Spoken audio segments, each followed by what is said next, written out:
بسم اللہ الرحمن الرحیم۔ ہمارے پیارے نبی صلی اللہ علیہ وسلم بہار کے موسم پیر کے دن 9 ربیع الاول کو عام الفیل والے سال 22 اپریل 571 عیسوی کو صبح صادق کے بعد اور طلوع آفتاب سے پہلے پیدا ہوئے۔ نبی پاک صلی اللہ علیہ وسلم اپنے والدین کے اکیلے فرزند تھے۔ والد بزرگوار کا حضرت صلی اللہ علیہ وسلم کی پیدائش سے پہلے ہی انتقال ہو چکا تھا۔ عبد المطلب نے حضرت صلی اللہ علیہ وسلم کے دادا نے خود بھی یتیمی کا زمانہ دیکھا ہوا تھا۔ اپنے 44 سالہ نوجوان پیارے فرزند عبداللہ کی اس یادگار کے پیدا ہونے کی خبر سنتے ہی گھر میں تشریف لائے اور بچے کو خانہ کعبہ میں لے گئے اور دعا مانگ کر واپس لائے۔ 7ویں دن قربانی کی اور تمام قریش کی دعوت کی۔ دعوت کھا کر لوگوں نے پوچھا کہ آپ نے اپنے اس بچے کا نام کیا رکھا ہے؟ تو عبد المطلب نے کہا کہ میں نے اس بچے کا نام محمد رکھا ہے۔ لوگوں نے تعجب سے پوچھا کہ آپ نے اپنے خاندان کے سب مروجہ ناموں کو چھوڑ کر یہ نام کیوں رکھا؟ انہوں نے کہا کہ میں چاہتا ہوں کہ میرا بچہ دنیا بھر کی ستائش اور تعریف کا شایان قرار پائے۔ سب سے پہلے حضرت صلی اللہ علیہ وسلم کو آپ کی والدہ نے اور 2-3 دن کے بعد سویبہ نے دودھ پلایا۔ سویبہ ابو لہب کی لونڈی تھی۔ اس زمانے میں یہ دستور تھا، یہ رواج تھا کہ شہر کے رئیس اور شریف لوگ اپنے شیرخوار بچوں کو، اپنے دودھ پیتے بچوں کو شہر کے اطراف کے جو قصبات اور دیہات تھے وہاں بیچ دیا کرتے تھے، اور یہ رواج اس وجہ سے تھا کہ بچے وہاں کے دیہاتی لوگوں میں پل کر فصاحت کا، زبان دانی کا جوہر پیدا کرتے تھے اور عرب کی خالص خصوصیت محفوظ رہتی تھی۔ نبی صلی اللہ علیہ وسلم کی ولادت کے چند روز بعد قبیلہ حوازن کی چند عورتیں بچوں کی تلاش میں آئیں۔ ان میں حضرت حلیمہ سعدیہ بھی تھیں۔ اتفاق سے ان کو کوئی بچہ ہاتھ نہ آیا۔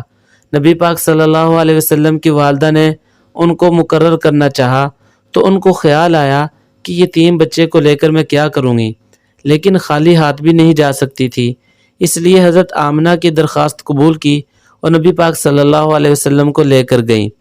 2 برس کے بعد حضرت حلیمہ سعدیہ آپ کو مکہ میں لائیں اور آپ کی والدہ ماجدہ کے سپرد کر دیا۔ لیکن چونکہ اس زمانے میں مکہ میں وبا پھیلی ہوئی تھی، آپ کی والدہ نے فرمایا کہ ان کو واپس لے جاؤ۔ آپ کی والدہ نے فرمایا کہ ان کو واپس لے جاؤ۔ وہ دوبارہ گھر میں لائیں۔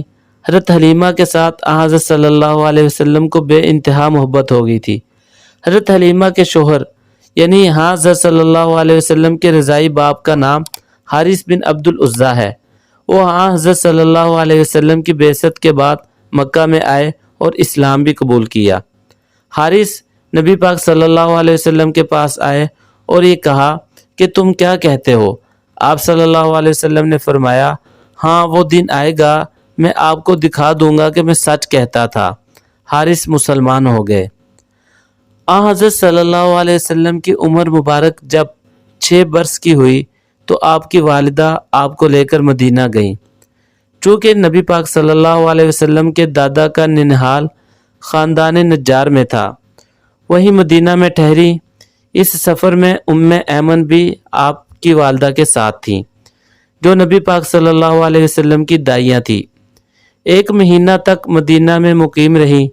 واپس آتے ہوئے جب حضرت آمنہ ابوا کے مقام میں پہنچی تو ان کا وہیں پہ انتقال ہو گیا اور وہیں پہ وہ مدفون ہوئیں۔ ایمن حضرت صلی اللہ علیہ وسلم کو لے کر مکہ واپس آ گئیں۔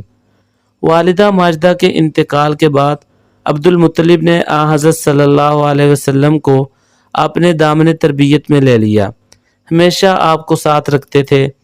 عبد المطلب نے 82 برس کی عمر میں وفات پائی۔ اس وقت نبی پاک صلی اللہ علیہ وسلم کی عمر مبارک 8 برس تھی۔ عبد المطلب کا جنازہ اٹھا تو نبی پاک صلی اللہ علیہ وسلم بھی ساتھ تھے اور فرط محبت سے روتے تھے۔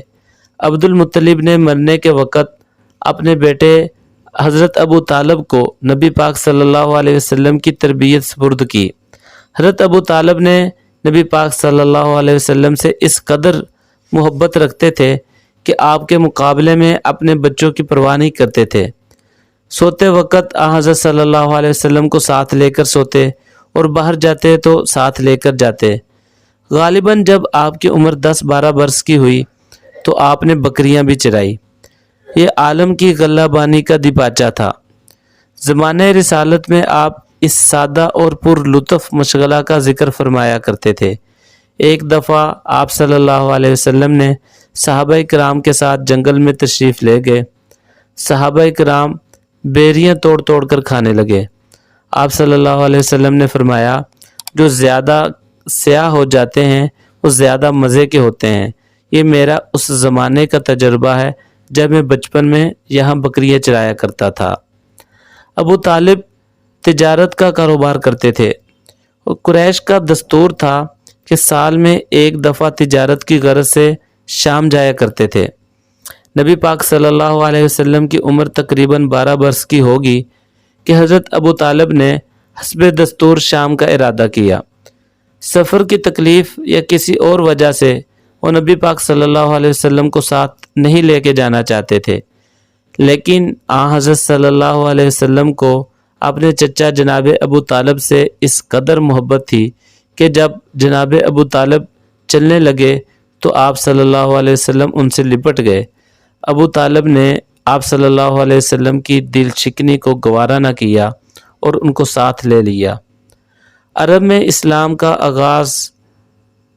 کے آغاز تک لڑائیوں کا جو متواتر سلسلہ چلا آتا ہے، ان میں جنگ فجار سب سے زیادہ مشہور اور خطرناک تھی۔ یہ لڑائی قریش اور کیس ان دو قبیلوں میں ہوئی تھی۔ چونکہ قریش اس جنگ میں برسر جنگ تھے، اس لیے رسول اللہ صلی اللہ علیہ وسلم نے بھی شرکت فرمائی، لیکن آپ نے کسی پر ہاتھ نہیں اٹھایا۔ لڑائیوں کے متواتر سلسلہ نے سینکڑوں گرانے برباد کر دیے تھے اور قتل و صفاقی موروثی اخلاق بن گئے تھے۔ یہ دیکھ کر بعض طبیعتوں میں اصلاح کی تحریک پیدا ہوئی۔ جنگ فجار سے لوگ واپس آئے تو زبیر بن عبد المطلب، جو رسول اللہ صلی اللہ علیہ وسلم کے چچا اور خاندان کے سرکردہ لوگوں میں سے تھے، یہ تجویز پیش کی۔ چنانچہ خاندان نے ہاشم، زہرہ اور تیم عبداللہ بن جدعان کے گھر میں جمع ہوئے اور معاہدہ ہوا کہ ہم میں سے ہر شخص مظلوم کی حمایت کرے گا اور کوئی ظالم مکہ میں نہ رہنے پائے گا۔ نبی پاک صلی اللہ علیہ وسلم بھی اس معاہدے میں شریک تھے اور نبوت کے زمانے میں آپ صلی اللہ علیہ وسلم فرمایا کرتے تھے کہ معاہدے کے مقابلہ میں اگر مجھ کو سرخ رنگ کے اونٹ بھی دیے جاتے تو میں اسے نہ بدلتا، اور آج بھی ایسے معاہدہ کے لیے کوئی مجھے بلائے تو میں حاضر ہوں۔ جناب ابو طالب کے ساتھ آپ صلی اللہ علیہ وسلم بچپن میں بھی بعض تجارتی سفر کر چکے تھے۔ ہر قسم کا تجربہ آپ صلی اللہ علیہ وسلم کو حاصل ہو چکا تھا اور آپ صلی اللہ علیہ وسلم کے حسن معاملہ کی شہرت ہر طرف پھیل چکی تھی۔ عبداللہ بن ابی الحمصہ ایک صحابی رضی اللہ تعالیٰ عنہ بیان کرتے ہیں کہ بعثت سے پہلے میں نے حضرت صلی اللہ علیہ وسلم سے خرید و فروخت کا کوئی معاملہ کیا تھا۔ یہاں میں بتاتا چلوں، بعثت سے پہلے وہ زمانہ مراد ہے جو 40 برس کی عمر سے پہلے کا زمانہ ہے، جس کو زمانہ قبل النبوت بھی کہا جاتا ہے، یعنی جب آپ صلی اللہ علیہ وسلم کو نبوت نہیں ملی تھی، اس زمانے کو بعثت سے پہلے کے زمانے سے یاد کیا جاتا ہے۔ تو عبداللہ بن ابی الحمصہ ایک صحابی بیان کرتے ہیں کہ بعثت سے پہلے میں نے نبی پاک صلی اللہ علیہ وسلم سے خرید و فروخت کا کوئی معاملہ کیا تھا۔ کچھ معاملہ ہو چکا تھا، کچھ باقی تھا۔ میں نے وعدہ کیا کہ میں پھر واپس آؤں گا۔ اتفاق سے 3 دن تک مجھ کو اپنا وعدہ یاد نہ آیا۔ تیسرے دن جب وعدہ گاہ پر پہنچا تو حضرت صلی اللہ علیہ وسلم کو اسی جگہ منتظر پایا، لیکن اس وعدہ خلافی سے آپ کی پیشانی پر بل تک نہ آیا۔ صرف آپ صلی اللہ علیہ وسلم نے اتنا فرمایا کہ تم نے مجھے زحمت دی، میں اسی مقام پر 3 دن سے موجود ہوں۔ حضرت خدیجہ رضی اللہ تعالیٰ عنہ سے آپ صلی اللہ علیہ وسلم کا رشتہ ازدواج۔ مکہ میں نہایت شریف خاندان کی ایک بیوہ عورت حضرت خدیجہ الکبریٰ رضی اللہ تعالیٰ عنہ تھی۔